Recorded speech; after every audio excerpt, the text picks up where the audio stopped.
చూస్ country delight, live better. ఇప్పుడే country delight app ని download చేసుకోండి. ఒకటే కంపేర్ చేసుకుంటాం, తెలుగు సినిమా అనుకుంటాం. ఆ సరిహద్దులను ఎప్పుడో చెరిపేశారు మన తారకన్న. కాబట్టి మీ అందరికీ చెప్పేది ఒకటే, దయచేసి ఇక్కడికి వచ్చిన ప్రతి వాళ్ళు చాలా జాగ్రత్తగా ఇంటికి వెళ్ళాలని మనస్ఫూర్తిగా కోరుకుంటూ మీ తారకన్న అభిమాని. ఇంకా చెప్పక్కర్లేదండి, అది కన్నుల పండగగానే ఉంటుంది. మనం ఏంటంటే ఒక తారకన్న అభిమాని కింద ఆయన స్టెప్స్నే చూస్తూ ఉంటాము. బట్ వాళ్ళిద్దరూ కనిపించే ప్రతి ఫేమ్ కూడా చాలా చాలా హైలైట్గా ఉంటుందని మీ అందరికీ చెప్తున్నాను. చాలా అద్భుతంగా ఉంది.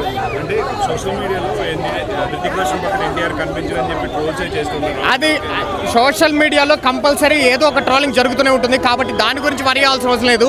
మనం వచ్చింది మన తారకన్నని అభిమానించి అందరూ కూడా రావడం జరిగింది. తారకన్న కనిపించిన ప్రతి సీన్ ఎలివేషన్ లాగే ఉంటుంది మనకి. కాబట్టి తెలుగోడు ఖచ్చితంగా ఆయన అన్నట్టు 2 కలర్లు ఇలా ఎగరేసుకుని మరి మనం తెలుగు వాళ్ళం అని చెప్పుకోవచ్చు. బ్యాక్గ్రౌండ్ మ్యూజిక్కే కావచ్చు, కాకపోతే యాక్షన్ సీక్వెన్సెస్లే కావచ్చు, ఆ ఒక్క పాట ఏదైతే ఆ డ్యాన్స్ కావచ్చు, చంపేశారండి. నిజంగా ఫ్యాంటాస్టిక్. అంతే ఉంటాయి, పేరులోనే ఉంది కదా, వార్ అని చెప్పి పేరులోనే ఉంది నిజంగా. కాబట్టి అల్టిమేట్ 2 సింహాలు కొట్టుకుంటే ఎలా అయితే ఉంటుందో అలానే తారకన్నని హృతిక్ రోషన్ని ఒకే స్క్రీన్ మీద చూసినప్పుడు అలానే అనిపిస్తుంది మనకి.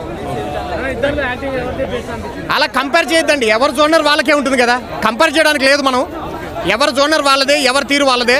మనం అభిమాని కింద నాకు తారకన్న నచ్చుతాడు, కొంతమంది హృతిక్ గారు కావచ్చు, హృతిక్ గారు నచ్చుతారు, అలా ఉంటుందండి. నేను 4.5 ఇస్తాను అండి. నిజంగా చెప్పాలంటే ఎన్టీఆర్ గారిది నిజంగా చెప్తున్నా, ఆయన అన్నట్టు కాలర్ ఎగరేసుకుంటాను. నిజంగా చెప్తున్నా, సినిమా అంతా బాగుందన్న, ఇచ్చి పడేసిండు. అంటే ఎక్కడ కూడా బోరింగ్ లేకుండా ఎన్టీఆర్ గారు యాక్టింగ్ అని ఇరుగా తీసేసిండు. ఎన్టీఆర్ గారిది బ్లాక్ బస్ అని చెప్పొచ్చు. ఈ సినిమా ఎన్టీఆర్ కెరియర్లో ఇది బిగ్గెస్ట్ సినిమా అని చెప్పొచ్చు.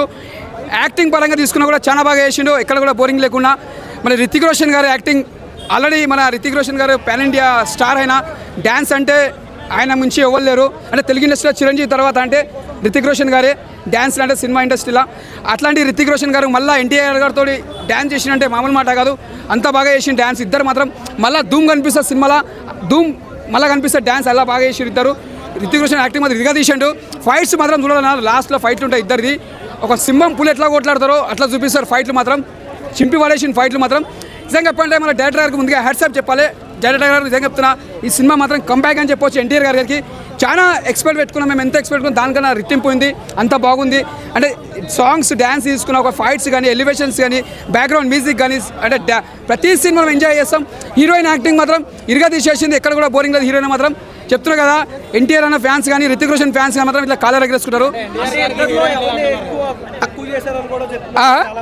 అంటే సినిమాలో ఎంత స్టోరీ ఉందో ఆ స్టోరీ దగ్గర తీసుకోపోయింది డైరెక్టర్ గారు. అంటే మనం ఇంత తక్కువ లేదు ఎక్కువ లేదు, స్టోరీ తగ్గట్టు ఒక పాన్ ఇండియా మూవీ అంటే దాన్ని బ్యాలెన్స్ చేయాల్సి వస్తుంది. ఒక పాన్ ఇండియా మూవీ అంటే దాన్ని కంపేర్ చేసుకుని తీసుకోవాల్సి వస్తుంది. సినిమా మన తెలుగు సినిమా అంటే ఏదో చిన్న సినిమాలే కాదు, పెద్ద సినిమా కాబట్టి అది అందరికీ ఇండస్ట్రీ మొత్తం అంటే వరల్డ్ మొత్తం అర్థం కావాలి కాబట్టి సినిమా టైం పడుతుంది. అందుకే సినిమాలో బాగుంది. ఒక మంచి ఒక మ్యాజిక్ సినిమా అని చెప్పొచ్చు, ఒక బెస్ట్ మూవీ అని చెప్పొచ్చు. ఎన్టీఆర్ అన్న కెరియర్లో అది మంచి బెస్ట్ మూవీ, బ్లాక్ బస్టర్. అంటే ఈ సినిమా కథ తగ్గట్టు ఉంటుంది అన్న, అంటే ఎన్టీఆర్ కథ తగ్గట్టు ఉంటుంది. ఇప్పుడు మనము ఏ సినిమాకి తగ్గట్టు అది కథ ఎలా ఉందో సినిమా కూడా అలా ఉంటుంది, దాని తగ్గట్టు తీసుకొచ్చిన సినిమా, అంతేగాని ఇంకేం లేదు. నేను అడుగుతున్నారా, బిగ్నెస్ కూడా వేరే లెవెల్. అబ్బా అసలు యాక్షన్ సీక్వెన్స్ ఎట్లా అనిపించింది? అన్ని సూపర్, ఆల్మోస్ట్ అన్ని సూపర్ సినిమా. అంత క్లియర్గా ఉంది, కానీ ఫస్ట్ హాఫ్ కొద్దిగా స్టార్టింగ్లో కొంచెం అర్థం కాలేదు. ఇండియా ఫస్ట్, ఇండియా కోసం, ఆర్మీ కోసం. మన రితిక్ రోషన్ గారు ఏంటంటే ఇంకా కాన్సెప్ట్ ఇండియా కోసం చావాలి, ఇండియా కోసం బతకాలనే కాన్సెప్ట్. అయినా యాక్చువల్గా మన రితిక్ రోషన్ గారికి ఫ్యామిలీ లేదు, అండ్ మన ఎన్టీఆర్ గారికి ఫ్యామిలీ లేదు. ఇందులో ఫ్యామిలీ చూపించలేదు. వాళ్ళిద్దరూ ఒక అంటే దొంగ లేదు. ఎన్టీఆర్ గారికి హీరోయిన్ లేదు, రితిక్ రోషన్ గారికి హీరోయిన్ ఉంది. ఇందులో ఇద్దరు అనాథలే, ఇద్దరు దొంగల్లాగా ఉంటారు, పోలీస్ స్టేషన్ పోతారు. కూలీ పవర్ అన్నట్టు కూలీ మూవీ చూశాడు, మనోడు ఎన్టీఆర్ మూవీ చూశాడు. తండ్రి కొడుకులకు పోటీ పెట్టారు, ఎవరన్నా ఉన్నారంటే అది బాగా వాడుకున్నారంటే. బాలీవుడ్ వాళ్ళు జూనియర్ ఎన్టీఆర్ని పెట్టి ఇండస్ట్రీ కొట్టారు, తమిళ వాళ్ళు నాగార్జున పెట్టి 1000 కోట్ల సినిమా తీశారు. ఒకటే చెప్తున్నాను, కూలీ వారు 2 చూడండి, 2 బ్లాక్ బస్టర్ మూవీస్, రెండిటికి ఒకటే రెస్పాన్స్ వస్తుంది. సాయిమాన్ క్యారెక్టర్ అంటే పడిపోయింది ఇండియన్ బాక్స్ ఆఫీస్కి. విలన్ అంటే నాగార్జుననే. వార్ 2లో డామినేషన్ చేసింది ఎవరన్నా ఉన్నారంటే జూనియర్ ఎన్టీఆర్. మనోడు చూశాడు, నాకు స్టోరీ చెప్పాడు.